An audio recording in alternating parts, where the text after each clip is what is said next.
Yes, Senator Judge Yeah. Alan Cayetano is recognized. Thank you. I'm happy. You may proceed, sir. I'm happy I finally heard Senator Judge Erwin Tulfo is concerned about the justice or injustice to Vice President Sara. That's good news. Regarding the waste of time here, sabi ni Senator Joker Arroyo, it is useless to argue a legal point with a non-lawyer. When Senator Marcoleta brought that up here, nagkaroon ng commotion. Senator Miriam stood up here many times and said, kaya ka nga nagpo 4 years na law school at nagbabar. So let me give my own interpretation.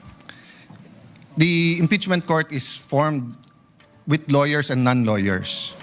And we interact, and it's for everyone, and we're equal.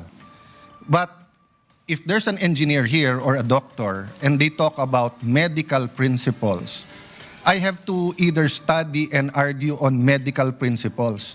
Hindi ko pwedeng sabihin, hindi, ganito lang yan, logic lang yan, etc. Diba? So, ang legal principle natin today is simple, integrity ng court. So, allow me to mention that to the people and help educate my colleague here. The integrity of the court and the justices or judges is always relevant. So if the Supreme Court or COMELEC, Court of Tax Appeals, Sandigan Bayan is being heard and the judges are being threatened, you give them time. So we cannot take the impeachment out of context. May nangyayaring flood control scandal, may nangyayaring gulo sa Team Unity na hindi na united ngayon. We consider Senator Marcoleta and Senator Jinggoy political prisoners, weaponized yung Blue Ribbon Committee at weaponized yung ano. So Mr. President, hindi tama na sabihin na I wasn't, after we brought up the problem with NBI, they doubled down, naggumawa pa ng task force. I mentioned 2 colleagues sa SALN, I didn't accuse them. Sabi ko lang, just like Vice President Sara, just because tumaas ang SALN, can we already ask for the BIR, for the AMLA and the bank accounts? So sabi ko, yan ang i-discuss namin sa Monday. Nag-react na, nag-accuse. I did not take up your accusations here today. Si Secretary Vince Dizon, 3 beses na nag-verify sa Taguig. Sinabi na 3 beses na walang ghost. Ngayon, i-verify ulit.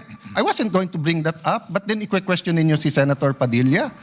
It was all over the news na hindi niya inintindi or he snubbed the ombudsman. I was going to stand up before Senator Erwin stood up just to say, may registered mail.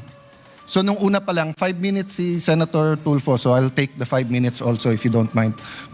The gentleman may proceed and Yes. kindly be mindful of the time. Yes, I will now. So I'm just saying, Senator Padilla just stood up to say, sumusunod siya sa batas. Tapos, kaya humaba to dahil nga hindi importante ata dito yung integrity ng judge. Lastly, kaya sinabi kong it's useless to argue a legal point. Ilang beses ko na narinig dito. It's our job to clear or prosecute the Vice President. Hindi po. It's our job to try and to decide. It's the prosecution's job to try to prosecute, and it's the defense job to convince us na wala. Our job is to try and to decide. And when you decide, you acquit or you convict. Why is that important? These are legal terms.